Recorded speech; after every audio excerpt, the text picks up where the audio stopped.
تبارك الذي نزل الفرقان على عبده ليكون للعالمين نذيرا۔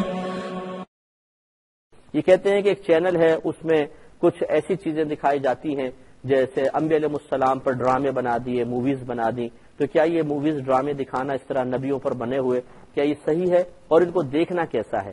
دیکھیں، اس قسم کی موویز چلانا، ڈرامے چلانا جو انبیاء علیہ السلام کی حیات پر بنے ہوں، سخت ناجائز ہیں، سخت ترین ناجائز ہیں، کیونکہ اس میں بے ادبی کا بہت زیادہ پہلو ہوتا ہے۔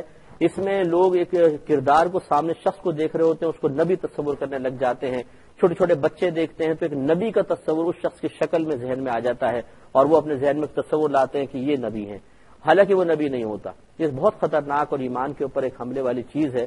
دوسری بات یہ کہ اکثر جو ڈرامے بناتے ہیں سارے مفتیان کرام کا پینل نہیں ہوتا اور وہ تاریخ پہ گہری نگاہ رکھنے والے لوگ نہیں ہوتے، عام سطحی قسم کے لوگ ہوتے ہیں جو اردو تراجم والی کتابیں اٹھا کر ان سے غیر مستند روایات نکالتے ہیں اور ایک ڈرامہ مارز وجود میں آ جاتا ہے اور اس کو ڈرامائی شکل دے کر پیش کر دیا جاتا ہے۔ لہذا اس میں جو تاریخی واقعات دکھائے جاتے ہیں بعض اوقات اس سے اسلام کی اصل صورت مسخ ہو جاتی ہے۔ یہ جو باہر یورپ کنٹریز کے بہت سارے لوگ کہتے ہیں جی ہم کیا بچوں کو بٹھا کے دکھائیں تاکہ ان کو دین سیکھنے کا موقع ملے، اپنے اکابرین کے بارے میں پتہ چلے۔ اگر صحیح دکھایا جا رہا ہوتا تو بہتر تھا نا۔ یہ تو بہت خطرناک ہے کہ بچوں کو اپنے اکابرین کے بارے میں پتہ نہیں اور جب وہ پتہ کرنے یا معلوم کرنے کے لیے بیٹھے تو غلط معلومات ان کے ذہن میں آ جائیں، وہ تو دین سے متنفر ہوں گے، یا نہیں بھی ہوں گے تو بہرحال غلط تصور ان کے ذہن کے اندر آئے گا اور یہ مناسب نہیں ہے۔ اس لیے اس قسم کی کوئی چیز نہ دیکھی جائے، نہ بنائی جائے، نہ چلائی جائے، اس میں احتیاط کریں۔ ریٹنگ کو نہ دیکھیں بلکہ اللہ تعالیٰ اس کے رسول کی رضا کو دیکھا جائے۔ بلکہ ہم تو جو ڈرامے لکھنے والے ہیں ان سے بھی میں دائرہ ادب میں رہ کے گزارش کرتا ہوں کہ اگر آپ اپنے ڈرامے میں کوئی فقہی مسئلہ ڈالنا چاہیں، کوئی شرعی چیز ڈالنا چاہیں، جیسے طلاق کے مسائل ڈال دیتے ہیں، تو پہلے کسی اچھے مفتی صاحب سے مشورہ کر لیں۔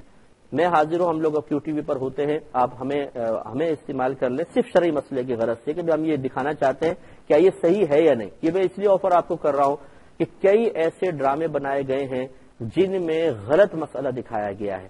ہمارے صرف کراچی کی آبادی ہی تقریباً 2 کروڑ کے قریب ہے۔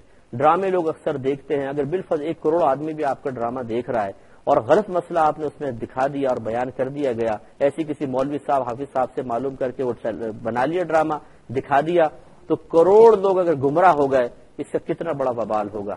یہاں لوگ آپ کے ڈرامے کی کامیابی پہ آپ کو مبارکباد دے رہے ہوں گے، لیکن وہاں پر خدا نخواستہ میدان معاشر میں آپ کی گرفت کا سامان تیار ہوگا۔ تو اس لیے مناسب نہیں ہے، اچھے مستند مفتیان کرام سے پہلے اس شرعی مسئلے پر ایک فتویٰ لے لیں۔ اور یہ جب آپ اتنا اہتمام ڈرامے کی تیاری کے لیے کرتے ہیں تو تھوڑا بہت یہ اہتمام کرنے میں کوئی پرابلم نہیں ہے، آپ کر لیجئے اور پھر بالکل اطمینان کے ساتھ اس چیز کو دکھائیے۔ ڈراموں کا بہرحال ایک بہت بڑا اثر ہوتا ہے لوگوں کی سوچ پر، افکار پر، کردار پر، ان کے رویوں پر، اس کا کوئی انکار نہیں کر سکتا۔ بعض اوقات ایک عام شخص قرآن یا حدیث سن کر اتنا اثر قبول نہیں کر رہا ہوتا جتنا ڈرامے کو دیکھ کر وہ اثر قبول کر رہا ہوتا۔ یہ اپنی اپنی طبیعت کا فرق ہوتا ہے۔ بہرحال عام شخص قرآن و حدیث کے قریب نہیں ہوتا تو اتنا اثر قبول نہیں کرتا۔ تو اب اتنے مؤثر ہوتے ہیں بعض ڈرامے کہ انسان کی شخصیت کو بدل دیتے ہیں، ان کے ذہنوں کو بدل دیتے ہیں، اور لوگ بعض اوقات سمجھتے ہیں جو دکھایا جا رہا ہے وہ 100% بس بالکل درست ہے۔